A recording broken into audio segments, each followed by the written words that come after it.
সর্বপ্রথম জেনে নেবেন কোরআনকে কোরআন করে কেন নামকরণ করা হয়েছে। আমরা এই কোরআনকে কোরআন কেন বলি? ইমানদার আল্লাহর গোলাম লক্ষ্য করে শুনুন, কোরআনকে কোরআন করে নামকরণ করার কারণ হয়েছে কোরআন শব্দটি মাসদার, আরবি গ্রামার অনুযায়ী এটিকে মাসদার বলা হয় তথা মূল উৎস। এই কোরআনকে গঠন করা হয়েছে করউন শব্দ দ্বারা। করউনের মধ্যে মূল বর্ণ রয়েছে কফ র হামজা। এই করউন থেকে গঠিত হয়েছে কোরআন, যার অর্থ হচ্ছে পাঠ করা। আরবি ব্যাকরণের একটি নিয়ম আছে, কখনো কখনো মাসদার ইসমে মাফউলের অর্থ দিয়ে থাকে। কোরআনের অর্থ হচ্ছে মাকরুউন তথা পঠিত। দুনিয়ার জমিনে এত কিতাবে কালাম এত বেশি পাঠ করা হয়, আসমানের নিচে অন্য কোন কিতাব নাই যে কিতাবকে এত বেশি পাঠ করা হয়। বলেন সুবহানাল্লাহ। ইহুদিরা পাঠ করে, খ্রিস্টানরা পাঠ করে, বৌদ্ধরা পাঠ করে, সব ধর্মের মানুষ এই কোরআনকে পাঠ করে। এখন প্রশ্ন হয়, সবাই যদি পাঠ করে তাহলে তারা মুসলমান কেন হয় না? এই প্রশ্নের জবাব আমার আল্লাহ দিয়েছেন, ইউদিল্লু বিহি কাসীরান ওয়া ইয়াহদি বিহি কাসীরা। কোরআনকে একদল মানুষ পাঠ করে, পাঠ করার কারণে এই কোরআন তাদেরকে হেদায়েত দান করে। আরেকজন মানুষ পাঠ করে, পাঠ করার কারণে তারা গোমরাহ হয়ে যায়। আপনি যদি চশমা রঙিন লাগান তাহলে পৃথিবীটা কেমন দেখা যাবে? রঙিন দেখা যাবে। চশমা যদি লাল লাগান পৃথিবীটা কেমন দেখা যাবে? চশমার কালার যেমন হবে পৃথিবীর ডিজাইন তো যেমন হবে। কোরআনকে কেউ যদি হেদায়েতের নিয়তে পড়ে তাহলে কোরআন তাকে হেদায়েত দিবে, আর কেউ যদি কোরআনকে ভুল ধরার জন্য পড়ে কোরআন তাকে পথভ্রষ্ট করে দিবে। ইউদিল্লু বিহি কাসীরা ওয়া ইয়াহদি বিহি কাসীরা। এই কোরআনের মাধ্যমে আল্লাহ একদলকে সঠিক পথ দেখান, আবার এই কোরআনের মাধ্যমে একদলকে আল্লাহ ভ্রান্ত পথে নিয়ে যান। এজন্য কোরআনকে পড়তে হবে কোরআন থেকে কিছু নেওয়ার জন্য, ভুল ধরার জন্য না। কারণ এর ভুল তো আল্লাহ রাব্বুল আলামিন নাযিল করার সময় সংশোধন করে দিয়েছেন। আলিফ লাম মিম যালিকাল কিতাবু লা রাইবা ফীহি। কোরআনের ভুল ধরার কোনো সুযোগ রাখেননি কে? আল্লাহ। এখানে কোনো ভুল নেই। লা রাইবা ফীহি, যত ধরনের সন্দেহ হতে পারে সন্দেহ তুলে সন্দেহ মুক্ত কোরআন নাযিল করেছে। অতএব কোরআনের ভিতরে ভুল ধরার কোনো অপচেষ্টা চালানোর প্রয়োজন নেই। কোরআন পড়ো, কোরআন থেকে কিছু নেওয়ার চেষ্টা করো। এই জন্য কোরআনকে যারা সঠিক নিয়তে পড়বে কোরআন তাদেরকে হেদায়েত দিবে। একমাত্র কিতাব দুনিয়ার জমিনে পাঠ করা হয় কালাম। এখন কথা হলো, আসমান থেকে আরো অনেক কিতাব নাযিল হয়েছে।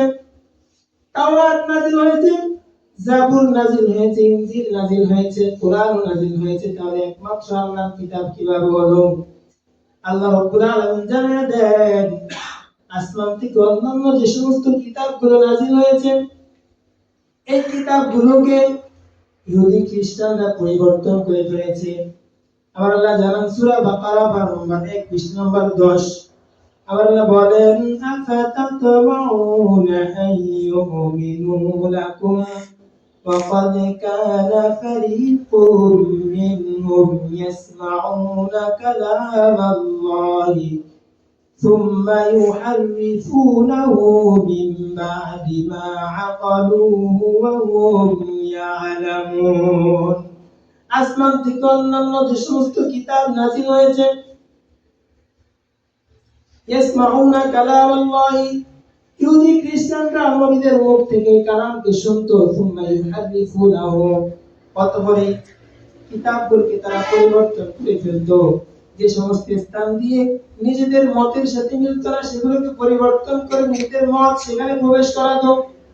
এই জন্য আসমানি অন্যান্য কিতাবগুলো পরিবর্তিত, মূল কিতাব আর দুনিয়াতে নেই। একমাত্র কিতাবই আছে, যেটা হচ্ছে আমাদের কালাম। বলুন আলহামদুলিল্লাহ। আলহামদুলিল্লাহ। এটার ভিতরে যে কোনো পরিবর্তন নেই। সার্টিফিকেট দিয়েছেন কে?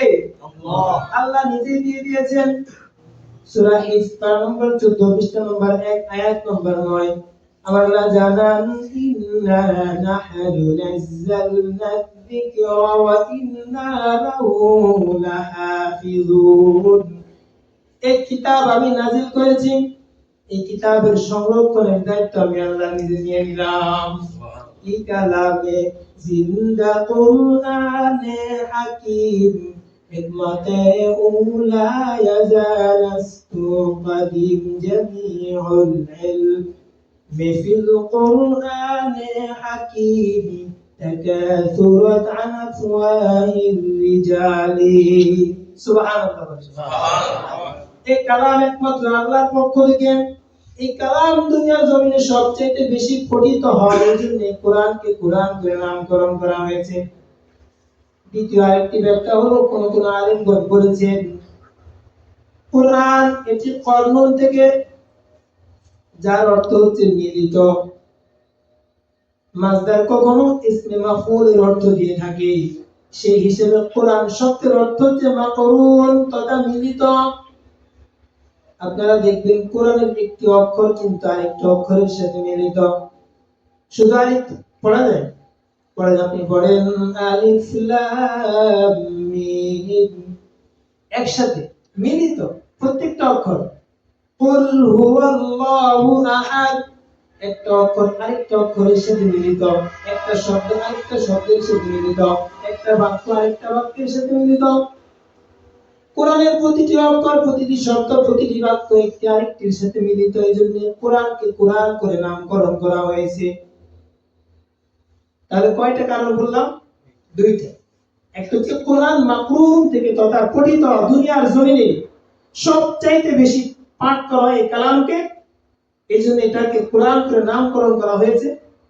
আরেকটা ব্যাখ্যা হচ্ছে কোরআন এটি মাকরুন থেকে, যার অর্থ হচ্ছে মিলিত, তথা কোরআনের প্রতিটি হরফ একটি আরেকটির সাথে মিলিত, এই জন্য কোরআনকে কোরআন করে নামকরণ করা হয়েছে। আল্লাহ যেমন, আল্লাহর কোনো শরীক নেই, মিছিল নেই, কালামের কোনো মিছিল দুনিয়াতে নেই।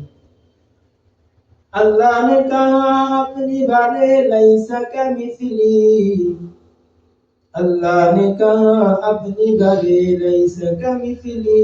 इस कुरान भी अल्लाह के मानन लैसा कमिसली। দুনিয়ার জমিনে আল্লাহর কোনো মিছিল নেই, আল্লাহর কোনো সাদৃশ্য নেই, এই কালামেরও কোনো সাদৃশ্য নেই। এটা হচ্ছে আমার রবের কালাম।